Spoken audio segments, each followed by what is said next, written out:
안녕하세요. 명절이 다가오기 시작하면 며느리들은 머리가 슬슬 아파오기 마련이죠.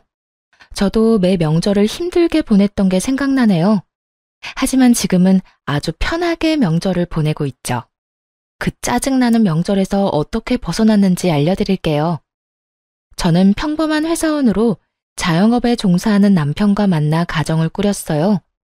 신혼집은 경기도 외곽에 있었는데 남편 직장과 제 회사가 가까운 곳에 마련했죠.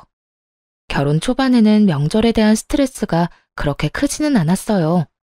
결혼 3년 차가 될 때까지는 친정에도 갈 수 있었으니까요. 사실 친정은 거의 땅끝마을에 가까운 아주 먼 지방에 있었어요. 가는 길마저 험해서 결혼 후에는 명절이나 연휴 때 한 번씩만 들를 수 있었죠. 너무 멀고 대중교통으로 가기도 힘든 곳이라 자주 못 가더라도 이해하고 넘어가려고 했어요. 그런데 결혼 4년 차가 되던 해부터 남편이 친정에 가는 걸 꺼리더군요. 여보, 솔직히 너무 멀잖아. 이번에는 그냥 연락만 드리고 용돈은 계좌로 붙여드려. 거기까지 내려갔다가 다시 올라오면 쉬는 시간도 없이 바로 출근인데. 힘들어서 일도 못해. 나뿐만이 아니라 당신도 마찬가지잖아. 이게 남편의 논리였고, 솔직히 미안할 일도 아닌데 괜히 미안하기까지 했죠. 친정이 너무 멀어서 남편이 많이 피곤하겠다 싶었어요. 괜히 이렇게 먼 곳에 직장을 가지게 된 스스로를 탓하게 되기도 했고요. 그런데 시모는 또 다른 이유로 저를 친정에 보내지 않았어요. 처음 남편 말을 따라 친정에 내려가지 못한 날, 시모가 저한테 그러더군요. 잘했다. 시집 왔으니 넌 죽어도 이 집 귀신이야. 친정 가봐야 이제 남이지. 우리 집에서 마음 편하게 지내라. 그리고 남편 내조도 좀 하고. 사위는 백년 손님이라잖아. 친정에 데리고 가봐야 손님밖에 더 돼. 너는 우리 집 가족이지만 거기서 우리 아들은 손님이라는 거 잘 기억하고. 요즘 세상에 장인 장모에게 잘하는 애교 많은 사위도 얼마나 많은데요. 백년 손님이라니 그만큼 남편이 처가에 싹싹하게 굴지 못한다는 뜻이잖아요. 그런 옛말을 들먹이며 친정에 내려가지 못하게 하는 시모도 웃겼어요. 그래도 그때는 그냥 그러려니 하고 넘겼죠. 모든 시어머니가 그렇듯 우리 시모도 똑같이 밉상짓을 하는구나.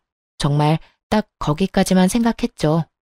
근데 점점 남편의 행동이 신경을 살살 긁었어요.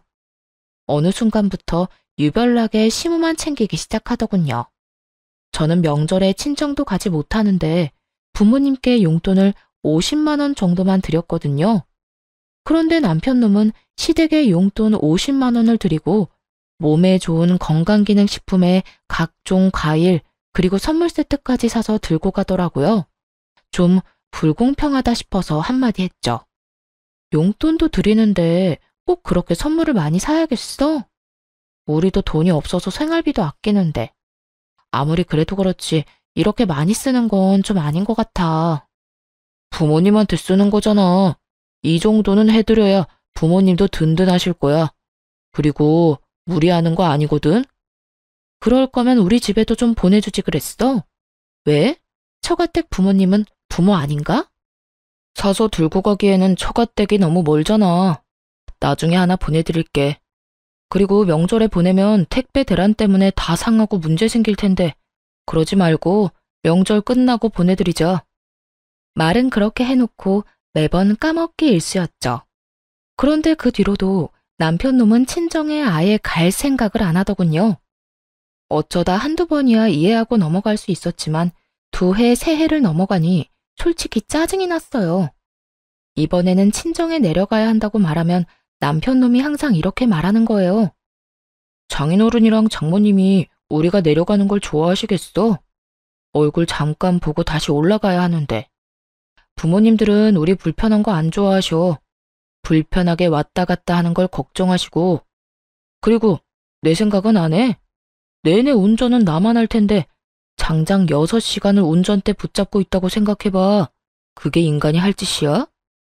그럼 내가 운전하면 되지. 어떻게 2년이 넘도록 친정을 한 번도 안 갈 수가 있어? 그럼 혼자라도 내려갔다 오게 차라도 사줘. 장롱 면허 10년째인 너한테 차를 어떻게 맡겨? 그리고 혼자 절대 못 보내. 당신 혼자 내려가 봐. 장모님이 나한테 전화하셔서 무슨 일 있냐고 하실 거 아니야? 넌 부모님 걱정하게 만들고 싶어? 그럼 어쩌라고. 우리 친정에는 평생 안 갈 생각이야? 누가 평생 안 간대? 시간 나면 가는 거고. 이번만 날인 것도 아니잖아. 좀 기다려봐. 때 되면 다 갈 거라니까. 아휴, 한 대 탁 때려주고 싶을 정도로 얄미운 남편 때문에 속이 문드러졌어요. 그런데 이런 제 속을 더 파사삭 부서뜨리는 존재가 하나 더 있었어요. 바로 손아래의 신우였죠. 신우는 시댁과 먼 곳에 살았는데 어떻게 된 건지 명절 낮이면 도착하더라고요. 우리 부부보다 2년 늦게 결혼했는데 결혼 후 쭉 명절 당일 낮에 자기 친정에 오는 신우가 정말 얄밉기 짝이 없었죠. 왜냐면 시댁이 신우한테는 친정이니까 완전히 주인처럼 행세하곤 했거든요. 찬물 좀 내와라. 식사가 형편이 없다. 도대체 언니는 시댁 와서 하는 게 뭐냐. 저한테 이런 평가질이나 하고 말이죠. 함께 있기 너무나 힘든 존재가 바로 신우였죠. 그런데 시모가 저한테는 친정에 가지 말라고 해놓고선 신우에게는 빨리 오라며 맛있는 거 많이 해놨다고 전화하는 걸 듣게 됐어요.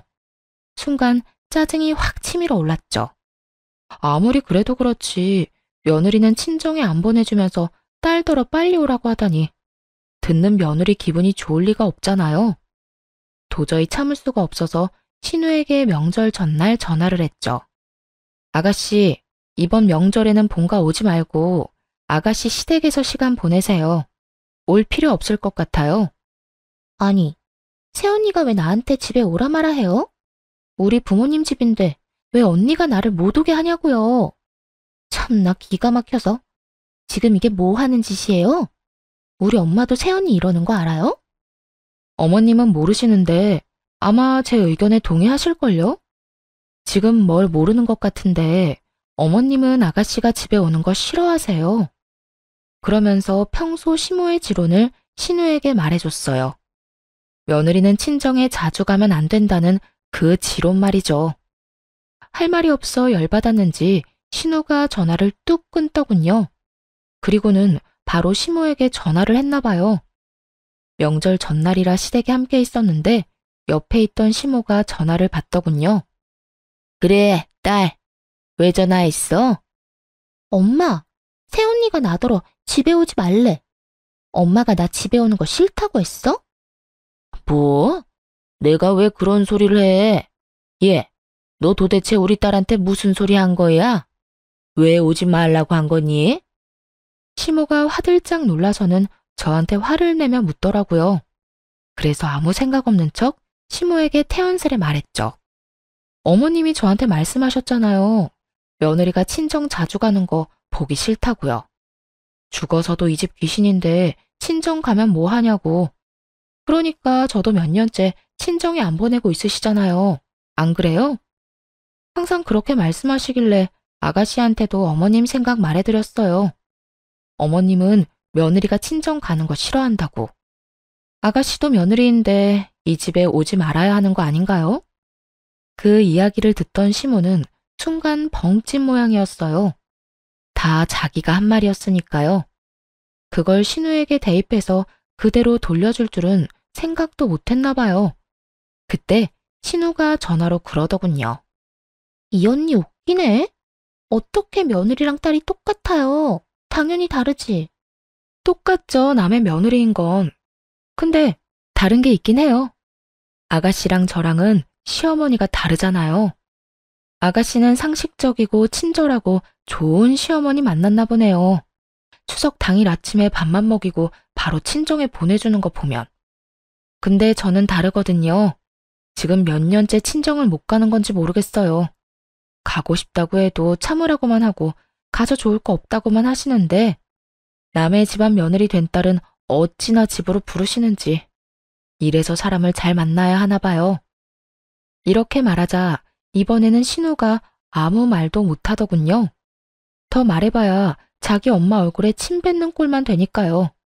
게다가 내일 있을 명절 잔치를 위해 시댁 친인척들이 다 모인 자리여서 그런 말을 떠들어대니 친척들도 불편한 기색을 내비치더군요. 남의 집안일이라 대다수가 못 들은 척하는 것 같았어요. 그리고 그분들도 알게 된 거죠.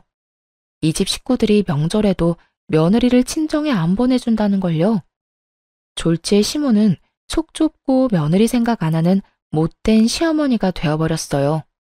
그게 분했는지 저를 한껏 째려보더라고요. 그때 남편이 제 팔을 붙잡으며 밖으로 끌고 나갔어요. 당신 왜 이래? 왜 이런 좋은 날 기분 나쁜 소리를 하냐고.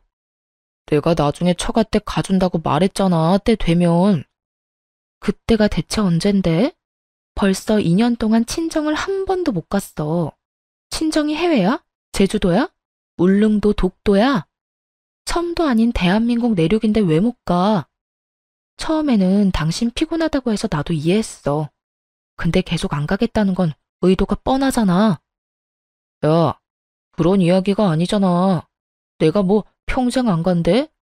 가긴 갈 건데 요새 좀 피곤해서 못 간 거지. 참나, 명절에 시댁을 가면 친정도 가는 게 상식이야. 당신 동생처럼. 시누이 시댁은 상식적으로 행동하던데 왜 당신네는 안 그런지만 골라서 해? 아무리 시어머니가 달라도 그렇지. 내가 그냥 재수가 없는 거야? 그래서 이런 시어머니랑 남편 만나는 통에 친정 못 간 거냐고.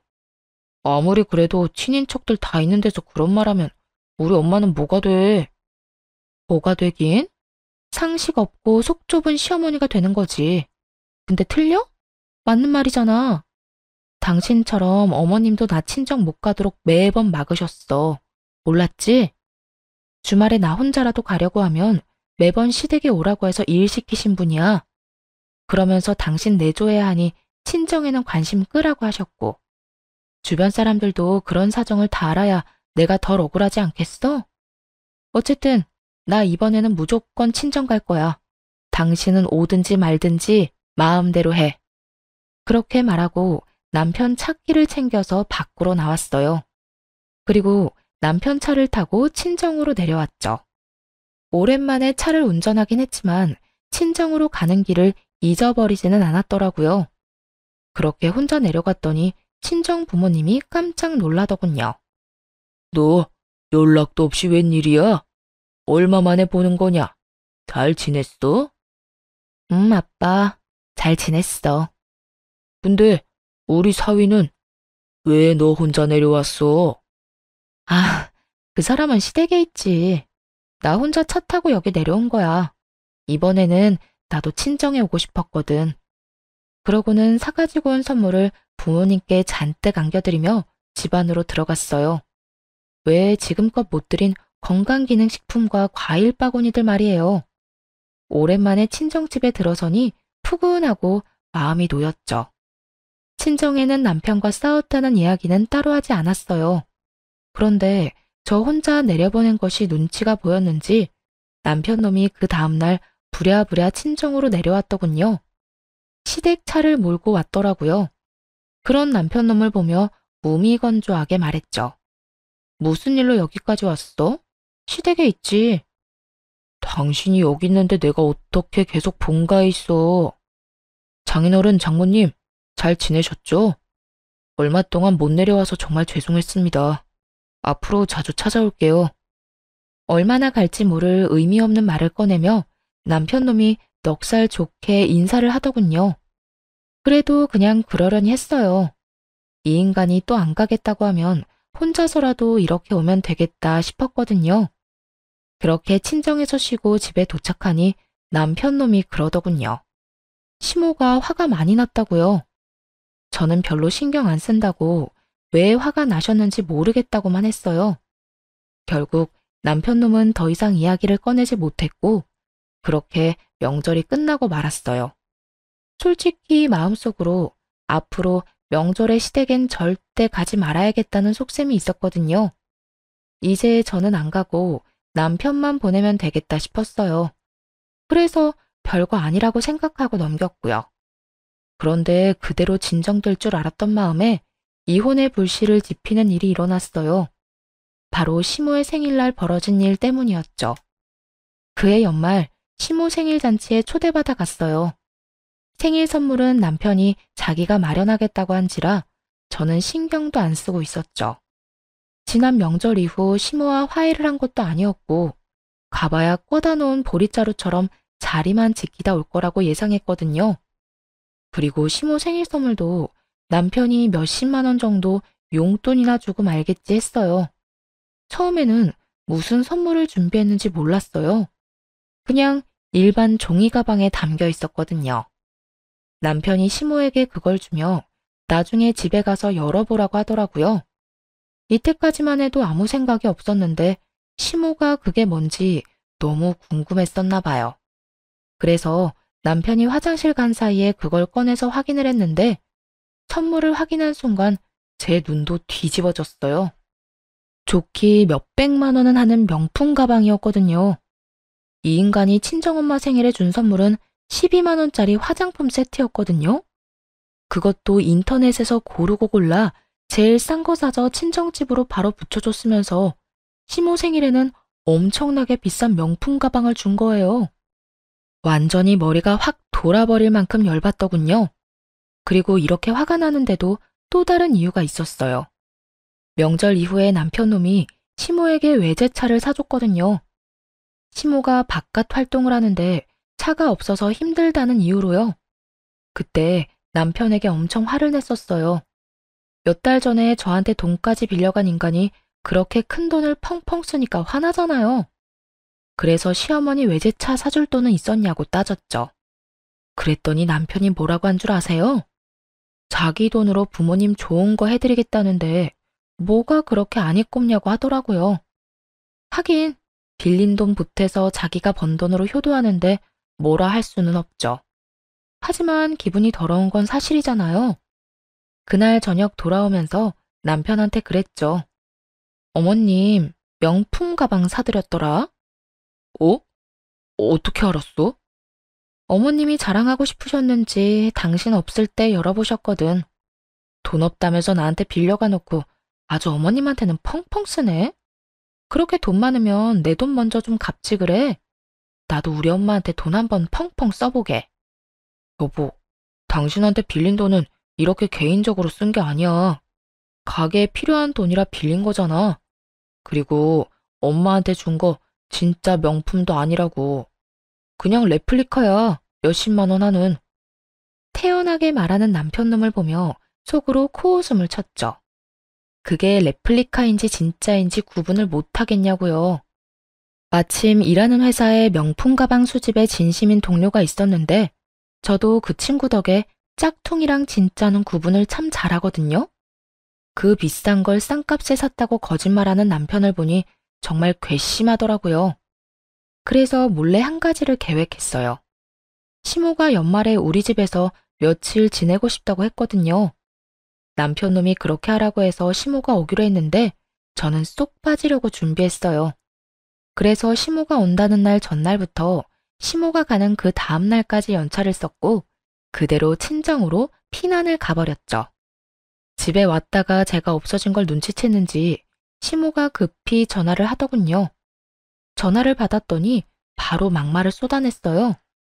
넌 도대체 어떻게 된 애가 내가 온다고 했는데 집을 비워? 이래가지고 밥은 어떻게 먹니? 너 평소에도 이렇게 자주 집에 안 들어오니? 우리 아들 밥은 먹이고 회사 다니는 거야? 이래서 집안에 사람을 잘 들여야 하는 법인데 어떻게 이런 게 우리 집에 들어와서 내 속을 썩이는지. 당신 지금 어디야? 어딜 가면 간다고 이야기는 하고 가야지. 나 지금 친정 내려가는 길이야. 어머님은 내일 오신다더니 하루 빨리 오셨네. 나도 급한 볼일이 있어서 내려가는 거니까 당신이 어머님 좀 잘 보살펴 드려. 당신 어머니잖아. 친정? 갑자기 친정에는 왜 가는데? 그것도 혼자서? 무슨 일 있어? 누가 불러서 가는 거야? 무슨 일인데 말 좀 해봐. 남이사, 누가 불러서 가든 그냥 가든 당신이 뭔 상관이야? 결혼하고 지내면서 처가댁에는 전혀 관심 없었던 사람이 지금처럼 앞으로도 관심 끄고 살아. 여보, 잠깐만. 전화 끊지 말고. 다급하게 말하는 남편의 목소리를 뒤로하고 전화를 뚝 끊어버렸어요. 자기들끼리 집에서 지지고 볶든 제 알바가 아니었죠. 그런데 좀 이상하긴 하더라고요. 왜 친정에 간다니까 저렇게 예민하게 구는 걸까요? 시모는 저한테 짜증을 냈지만 남편의 반응은 뭔가 달랐어요. 뭔가 조급해하고 초조해하는 기색이 있었죠. 그렇게 이상하다 싶은 마음을 가지고 친정에 도착했어요. 남편에게 말했다시피 사실 친정에 볼 일이 있긴 했어요. 얼마 전에 시골 삼촌이 돌아가셨거든요. 그 삼촌은 원래 도시에서 살았는데 할아버지께서 시골로 내려와 농사 짓는 자식에게 유산을 다 물려주겠다고 했거든요. 가족도 없이 혼자 지내던 삼촌은 할아버지의 뒤를 이어 시골에서 농사를 짓게 됐죠. 그런데 그분이 돌아가신 거예요. 결혼도 안 하고 자식도 없는 분이라 형제인 아버지께 이제 그 유산이 상속됐어요. 아버지는 제게 그 땅이랑 유산을 다 물려주겠다고 하셨어요. 결혼 전에 엄마께 골수 이식을 해드렸는데 딸이지만 그 일이 참 고마워서 이번에 받은 유산을 다 주겠다고요. 그래서 이번에 아버지랑 이 재산을 어떻게 할까 의논할 겸 친정에 간 거였죠. 그런데 집에 도착해서 삼촌 재산에 대해 이야기하는데 아버지가 살짝 제 눈치를 보더니 이렇게 말씀하더군요. 그런데 남편 사업이 아직도 많이 힘들어? 아빠는 네가 이 재산 어디다 쓰든 상관 안 할 테니까 네 남편이 힘들다고 하면 이거 팔아서 돈 마련해. 너야 월급쟁이라서 돈 걱정 많이 안 하겠지만 자영업 하는 사람은 또 다르잖아. 저가에 돈 빌리는 게 참 어려운 일인데 따로 와서 부탁까지 할 정도면 많이 안 좋다는 이야기잖아. 불경기에는 장사가 잘 안 돼서 적자도 많이 날 텐데. 그럴 때 너한테까지 부담이 가지 않게 평소에 투자를 좀 해주면. 잠깐만, 아빠. 그게 무슨 소리야? 남편이 아빠한테 돈 빌리러 왔다고? 너 몰랐어? 나는 너도 알고 있는 줄 알았는데. 아니, 언제? 얼마를 빌려갔는데? 3달 전쯤에 와서 가게가 힘든데 너까지 힘들어한다고 혹시 돈 좀 빌릴 수 있냐고 해서 빌려줬지. 6천만 원 정도. 아버지의 이야기를 듣자마자 재빨리 머리를 굴렸어요. 3개월 전쯤에 무슨 일이 있었나 하고 말이죠. 그리고 나온 결론에 정말 경악하고야 말았어요. 3개월 전에 남편 놈이 시모에게 외제차를 사줬었거든요. 이 정신 나간 놈이 아빠를 속이고 돈 빌려다가 시모 외제차를 사준 거예요. 아마 그 명품 가방도 아버지가 빌려준 돈을 보태 마련했겠죠. 저한테도 돈 없다고 빌빌거리면서 1년 전에 돈 빌려간 놈이 저 몰래 아빠에게도 돈을 빌려갔다는 이야기를 들으니 진짜 열불이 나더라고요. 이제야 남편 놈의 이상한 반응이 이해되기 시작했어요. 이 나쁜 놈이 저 몰래 친정 아빠한테 돈 빌린 걸 들킬까봐 친정에 간다고 할 때마다 그렇게 예민하게 군 거였어요. 와, 있는 도끼에 발등 찍힌다는 말이 있긴 하지만 이렇게 호되게 찍힐 줄이야. 정말 상상도 못했거든요. 그저 귀찮아서 친정에 안 내려가는 것이라 생각했는데 그게 아니라 이런 미친 짓을 저 몰래 하고 있었다니. 화가 치밀어 올라 계획보다 더 빨리 일을 마무리하고 집으로 향했어요. 친정에 있는 내내 남편에게서 전화가 왔는데 모조리 씹어버렸더니 나중에는 문자까지 보내오더군요. 어디냐, 언제 오냐, 내가 내려갈까 하고 말이죠. 그래서 답장을 딱 하나 보냈어요. 지금 올라간다 라고요. 그렇게 집에 도착했더니 시모는 없고 남편 혼자 있더군요. 뭔가 불길함을 느낀 건지 남편 놈이 눈치를 보더니 이렇게 말했어요. 친정에는 왜 갔다 왔어? 장인어른 장모님 아무 일 없으시지? 아무 일도 없으셔. 근데 오늘 우리 사이엔 무슨 일 있을 거야. 나 당신이랑 이혼할 거거든. 갑자기 그게 무슨 소리야? 이혼이라니. 친정에 갈 때마다 어머님께 한 소리 들어야 하는 것도 짜증나고, 쉬는 날에도 내 맘대로 못 쉬는 거 진짜 열받아. 그냥 이혼해. 더 이상 이렇게는 못 살아. 일부러 돈 관련해서는 입도 벙긋 안 했어요. 남편 놈이 대체 언제 이야기할까 궁금했거든요. 그런데 예상과 달리 먼저 돈 이야기를 안 하니 남편 놈이 완전히 당황하더군요. 이혼을 하게 되면 저에게 빌려간 돈을 당연히 갚아야 할 테고, 그뿐만이 아니라 장인어른한테 빌린 돈도 갚아야 했죠. 그걸 생각하니 아득했는지 똥줄 빠진 것처럼 안절부절 못하더라고요. 그렇게 이혼 소송을 진행했어요. 물론 남편은 절대 안 된다고 했는데 그냥 비웃어줬죠. 이혼이 자기 혼자 안 하겠다고 안 할 수 있는 게 아니잖아요. 그런데 이혼 소식을 어떻게 전해 들었는지 시모가 전화를 했어요. 네가 이혼하자고 했다며? 니깎게 뭔데 우리 아들한테 이혼하자는 거야? 걔가 뭐 잘못한 게 있는데? 나도 그렇고 아들도 그렇고 우리는 떳떳해. 뭐 쫄기라도 할 줄 알았어? 이혼하자면 하는 거지. 그런데 네가 그래봐야 위자료 한 푼도 못 줘. 그리고 네가 결혼할 때 받아간 결혼 자금 그거 고스란히 뱉어내고 이혼해라. 아니면 이 이혼 절대로 못 해주고 끝까지 쫓아가서 그 돈 다 받아낼 생각이야. 그러니까 도망칠 생각하지 말라고 미리 경고하려고 전화했다. 시모의 기세가 아주 등등하더군요. 뭐 이해할 수 있었어요. 시모는 아무것도 모르고 있었으니까요. 그러니까 이렇게 커다란 폭탄을 던질 거라는 상상도 못하고 거만하게 구는 거겠죠. 그래서 그 다음날 준비한 서류를 들고 시댁을 찾아갔어요. 시모가 팔짱을 딱 끼고 두 눈을 부라리며 저를 쳐다보더군요.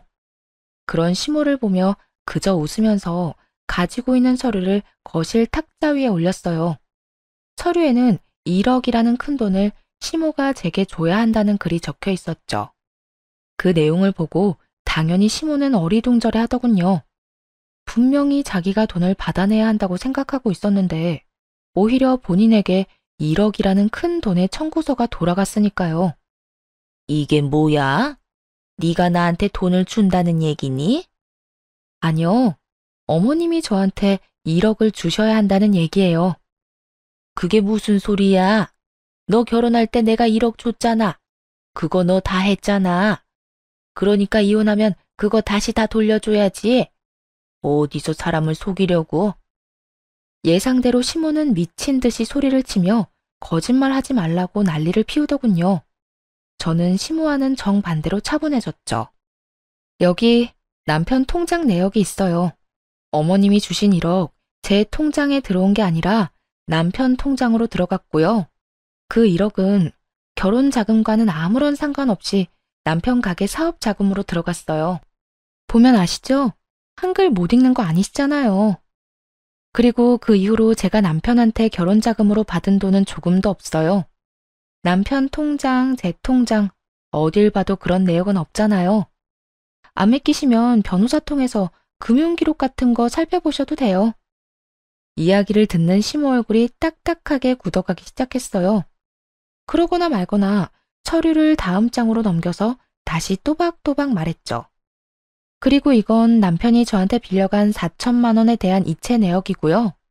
빌려주면서 당연히 갚으라고 이야기했고 그 돈은 온전히 제 월급으로 모은 거 확인할 수 있어요. 그리고 제 통장에는 남편이 그동안 준 생활비 내역이 있는데 6년이라는 기간을 다 통틀어도 총 금액이 1,000만 원도 안 돼요. 그렇다고 남편이 살면서 생긴 빚을 따로 갚은 것도 아니고요. 가게가 어렵다는 말에 제가 6년간 빌려준 금액이 더 커요. 정 의심되면 그것도 금융기록 뒤져보시고요.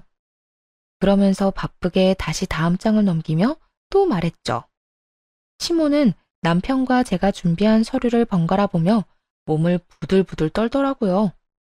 이건 남편이 저희 아버지에게 빌려간 6천만 원에 대한 차용증이에요. 이건 저도 몰랐는데 얼마 전에 어머님께서 저희 집에 와서 쉬셨잖아요. 그때 연차 쓰고 친정에 내려갔다가 처음 알게 된 사실이에요. 남편이 저한테 아무 말 안 하고 아버지께 돈을 빌렸더라고요. 그 때문인지 친정에 내려가는 저를 방해까지 했고요. 여보, 내가 방해를 한 게 아니라. 남편 놈이 찔리는지 중간에 변명을 하려고 하더라고요. 저도 말이 곱게 나오진 않았죠. 그럼 언제 이야기할 생각이었는데? 너 내가 그날 친정 내려간다고 했더니 필사적으로 막았잖아. 네가 우리 아빠한테 나 몰래 돈 빌린 거 안 들키려고. 게다가 빌려놓고 갚을 생각은 안 하고 펑펑 쓰기만 해? 그걸 어디다 썼는지 내가 모를 줄 알아?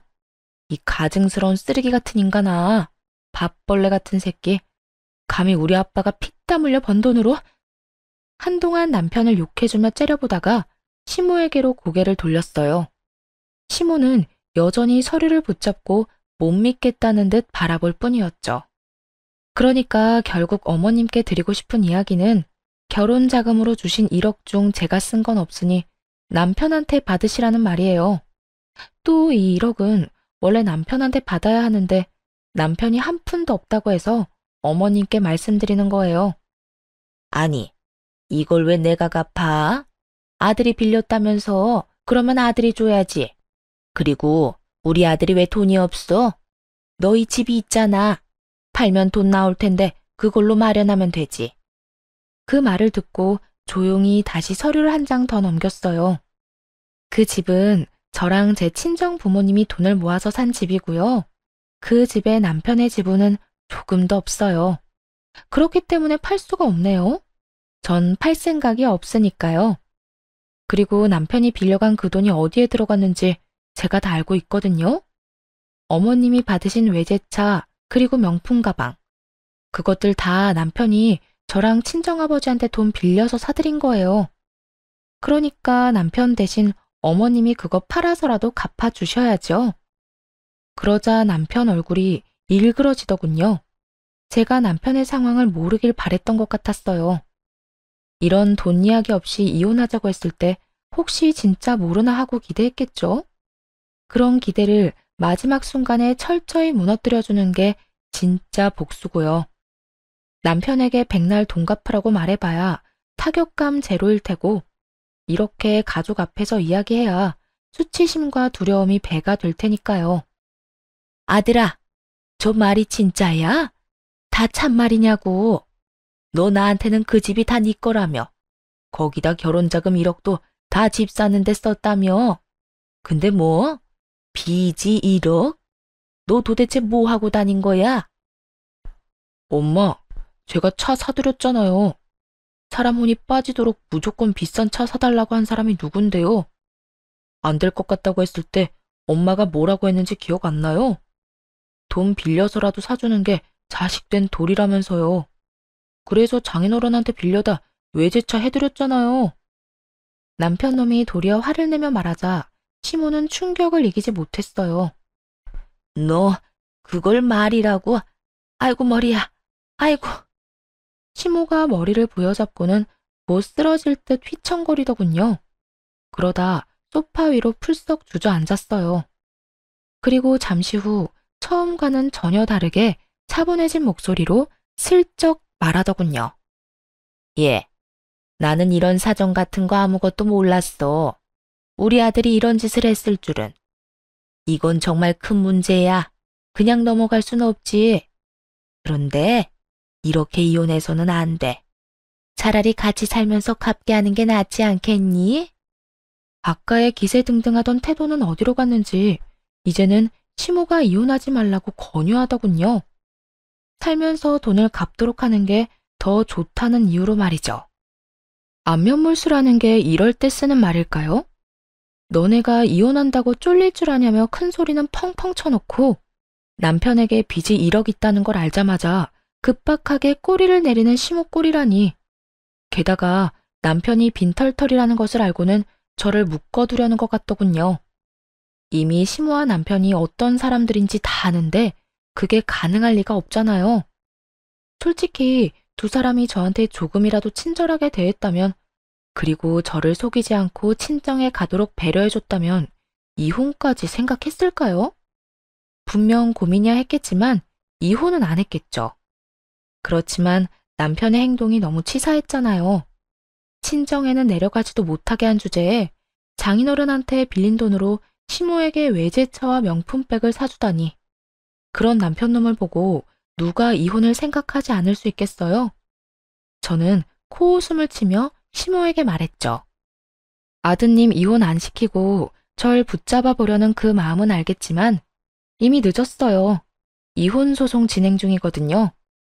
그리고 이혼하든 안 하든 이 돈은 남편이 갚아야 하는 거고요. 저희 아버지도 그렇고 저도 그렇고 이 돈 어떻게든 받아낼 거예요.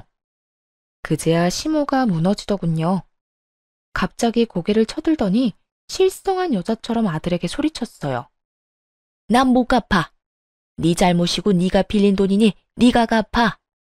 내가 뭔가 해줄 거라고 절대 기대하지 마. 잘못한 건 네 놈이고 나는 결백하니까. 결백한 것 치곤 시모가 받아먹은 게 워낙 많아서 남편 놈도 가만히 있진 않았어요.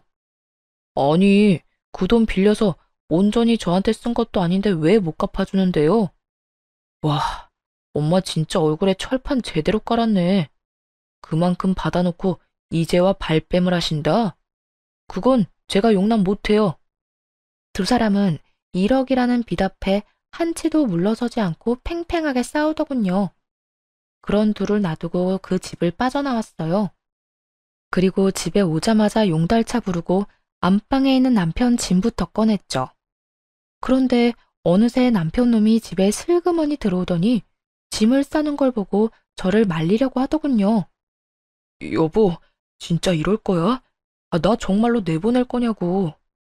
우리가 함께 산 세월이 몇 년인데 이런 식으로 내보내는 건 좀 아니지 않아? 내가 어떤 식으로든 갚는다니까? 그 돈은 당연히 갚아야 하는 거고 당신은 이 집에 대한 지분이 하나도 없잖아. 결혼할 때 한 푼도 안 내고 이 집에 들어온 건 너야. 그때도 당신 가게 힘들다고 해서 어머님한테 받은 돈도 당신이 모았다던 결혼 자금도 다 가게로 들어갔지. 솔직히 그것도 의문이긴 해. 그 돈은 시댁에 안 갖다 바쳤어? 나 당신한테 제대로 생활비 받아본 적 한 번도 없어. 그것만으로 이미 아웃이고 어차피 이혼하고 나갈 텐데 뭐하러 굳이 같이 살아? 보기 싫은 얼굴 쳐다보면서. 그러니까 미리 좀 나가. 알았어? 하나부터 열까지 너무 맞는 말만 하니 남편도 더 이상 아무 말 못하더군요. 뭐 입이 10개라도 할 말이 없었겠죠. 자기가 뭘 잘했다고 이 집에 남겠다 어쩐다 이야기하겠어요? 그리고 시모와 남편을 위한 진정한 지옥은 며칠 뒤부터 시작됐어요. 이혼에 대한 전말을 모두 듣게 된 친정아빠가 완전 열받으셨거든요. 그딴 놈도 하나뿐인 사위라고. 내가 노후자금으로 모아놨던 자금까지 빌려줬는데 널 속이고 그딴 짓을 했다고? 널 친정에 못 가게 한 것도 모자라 지엄마 외제차랑 명품백을 사줬단 말이야. 차라리 너한테 선물을 사줬다 하면 내가 그 돈 받을 생각 안 했을지도 몰라. 그런데 감히 내 딸한테도 돈을 빌려놓고 나한테까지 돈을 빌려? 그건 절대로 용서 못하지. 지옥까지 쫓아가서라도 그 돈 받아내고야 만다.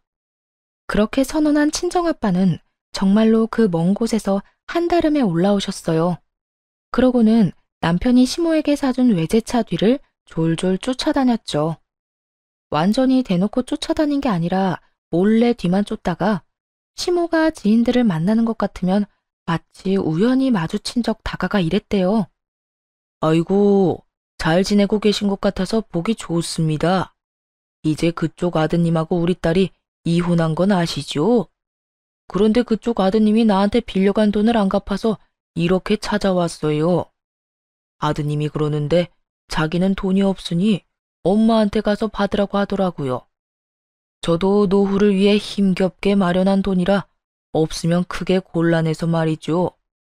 그쪽 아드님이 나한테 빌린 그 돈으로 자기 엄마 외제차를 사줬다고 하는데 그게 바로 이 차죠? 아이고, 참 좋아 보이네. 아니, 사돈은 왜 이럴 때까지 찾아와서 그런 이야기를 해요? 저는 우리 아들이 빌린 돈이랑은 아무런 상관이 없는 사람이에요. 상관이 없어? 당신 아들이 저지른 짓이고 그동안 당신이 그 돈 다 썼잖아. 그러면 양심상 대신 갚아줘야 한다는 생각은 안 들어요?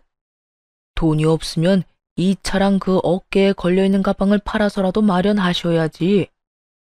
그러니까 돈은 빌린 사람한테 갚아달라고 해야지. 왜 빌린 사람 엄마한테 이렇게 난리를 치냐고요? 아니, 상관이 왜 없어요? 그쪽이 아들을 잘못 키웠잖아요. 그리고 우리 딸 친정에도 못 가게 하고 이 집에서 매번 일 시키고 괴롭혔다면서요. 내가 그 이야기를 듣고 어찌나 속이 이상한지 밤에도 잠이 안 와. 남의 귀한 딸 데려다가 막 부리는 것도 모자라서 부모도 못 찾도록 만들어. 쌍으로 정신이 나간 것들. 뚫린 입이라고 아무 말이나 짓거리는 거 봐. 어쨌든 그쪽 아드님이 빌려간 1억 가지고 있는 걸 팔아서라도 마련하시라고. 당신 다니는 곳이 어디든 다 쫓아다니면서 그 돈 다 받아낼 거요. 앞으로 만날 지인들한테 아들 새끼가 사고친 거 다 알리고 싶으면 마음대로 하시오. 난 안 말릴 테니까. 아빠의 말에 무시무시함을 느꼈는지 시모는 그 뒤로 사람을 만나지 않고 집에 틀어박히더군요. 시모가 밖에 나오지 않자 아빠는 이제 남편을 쫓아다녔어요. 아빠 돈이랑 제 돈까지 당장 갚으라고요. 결국 주변에 사람이 있든 말든 상관없이 쪼아대는 아버지 때문에 남편 놈은 시모의 반대를 뒤로하고 명품 가방과 외제차를 팔아 돈을 마련했어요. 그렇지만 아무리 좋은 외제차의 명품 가방이라도 중고잖아요. 당연히 살 때만큼의 돈을 마련하기는 어려웠죠. 비싼 만큼 감가가 어마무시하잖아요. 그래서 어쩔 수 없이 시댁집을 담보로 대출을 받아 저와 아버지에게 갚았더군요. 그 돈을 갚을 때 남편이 저한테 한마디 했어요. 정말 독하다 독해. 진짜 이렇게까지 해야 해? 우리가 하루 이틀 같이 산 것도 아니고 몇 년을 함께 살았는데 나는 적어도 장인어른이 좀 더 상식적인 방법으로 돈을 받아갈 거라고 생각했어. 그런데 이게 뭐야? 주변 사람들한테 소문 다 내고 나를 못 살게 굴면서까지 돈을 받아갔어야 했어? 당신 왜 이렇게 사람이 못 됐어? 당신 아버지도 그렇고. 우리 아빠 욕하지 마. 독한 걸로 치면 네가 최고지. 넌 그럼 얼마나 상식적이길래 우리 집 무시하고 시댁에만 돈 쳐바르면서 효도했어? 솔직하게 말해서 네가 시댁에 효도할 때 친정에도 똑같이 해줬으면 내가 이랬겠냐고. 입장 바꿔놓고 생각해봐. 내가 우리 엄마한테만 몇백만 원짜리, 몇천만 원짜리 물건 사주고 너희 엄마한테는 10만 원짜리 화장품 사주면 어떻겠어? 기분 더럽겠지. 그래놓고 나한테 친정에도 가지 말라고 하고. 안 당해보면 모르는 거야. 그래서 당해보라고. 네가 그 입장이 되어봐야 그게 무섭고 힘든 일인 걸 알지. 왜 나 혼자 그 더러운 행동에 피해봐야 하는데? 너도 느껴봐. 아니, 솔직히 아들이 부모님한테 효도한 게 큰 죄는 아니잖아. 아무리 그래도 이렇게 하면 나랑 엄마는 앞으로 어떻게 살아? 야, 나는 네 심보가 고약하고 괘씸해서 용서를 못하는 거야. 능력도 안 되는 게 처갓집에서 돈 빌려다가 효도를 그렇게 하면서 막상 돈 빌려준 처갓집은 무시했지. 게다가 그게 찔려서 마누라는 친정에 가지도 못하게 하고. 가슴에 손을 얹고 네 놈이 한 짓거리를 생각해봐. 결국 이혼도 돈을 받아내는 것도 완벽하게 해결됐어요. 그렇게 전 남편과는 더 이상 만날 필요가 없어졌죠. 그 이후로 몇 번이나 연락이 왔지만 다 무시했어요. 전화한 이유야 뻔했으니까요. 그래서 용서해달라는 말은 필요 없으니 연락하지 말라고 몇 차례 문자를 보냈더니 더 이상 연락이 없더군요. 전 남편과 이혼하고 나서 저는 매년 명절이 되면 친정집으로 내려갔어요. 이혼을 하고 돌아온 저를 친척들은 반갑게 맞아줬죠. 그딴 놈이랑 잘 헤어졌다고 정신 나간 놈이라고 말해줬어요. 결국엔 저와 아빠, 친정까지 다 말아먹었을 놈이라고 다들 욕을 얼마나 하는지. 그 욕만 듣는데도 배가 든든하게 부를 정도였어요. 그렇게 친정집에 있으면서 오랜만에 SNS를 했더니 신우의 게시글이 떡하니 올라왔더군요. 보니까 해외여행이라도 간 것 같았어요.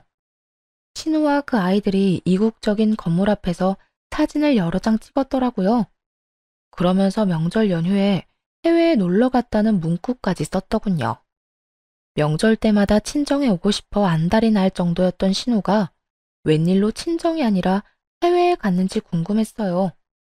그리고 나중에야 그 이유를 알 수 있었죠. 전 남편과 전 시모가 빈털터리가 되고 나서 신우에게 손을 벌리려고 한 것 같더군요. 하긴 지인들에게 허세 부리고 싶어서 아들놈 들들 볶았던 시모잖아요. 당연히 신우에게도 똑같이 행동했겠죠. 눈치 빠른 신우는 그러기 싫어서 명절에 해외여행을 하고 있는 거였어요. 매년 떠들썩하게 사람 많던 시댁에 결국 찬바람만 쌩쌩 불고 있는 상황인 거죠. 게다가 들어보니 전 시모와 전 남편의 관계는 더욱 악화일로를 걷게 됐더라고요. 전 남편이 결국 시댁에서 나와 가게에서 숙식하고 있다는 소식을 들었어요. 자신을 구박하고 차랑 가방 돌려달라며 찡찡대는 시모 때문에 말이죠. 전 남편도 자신이 그렇게 살게 될 줄 알았으면 그런 짓을 안 했을 거예요. 한치 앞도 못 보고 안일하게 생각한 결과가 겨우 그거라니. 그렇다고 다시 걷어줄 건 아니지만요. 시모도 초라하기는 마찬가지였죠. 아들 하나 믿고 소소하게 며느리 괴롭히며 사치나 부리며 살더니 결국 그 돈들이 사돈집에서 나온 거라는 걸 알고서는 완전히 무너져 버렸잖아요. 자기 욕심 때문에 자식이 저 지경이 된 건 눈에도 안 들어오고 그저 자기한테 줬던 걸 뺏었다는 생각만으로 자식을 모질게 대하니 전 남편도 그런 전 시모에게 정이 다 떨어졌겠죠. 결국 시모는 이제 명절을 아주 조용하고 조촐하게만 보내게 됐고 나날이 아들, 딸의 지원도 끊겨 근근히 살아가고 있다고 하더군요. 뿌린 대로 거둔 꼴이 참 웃겼죠. 이렇게 저는 그 지옥 같은 시댁의 명절에서 벗어날 수 있었어요. 이혼한 걸 절대 후회하지 않아요. 더러운 꼴 보기 전에 떠나는 것도 좋은 방법일 수 있답니다. 긴 글 읽어주셔서 감사해요. 좋은 날 보내시길 바랄게요.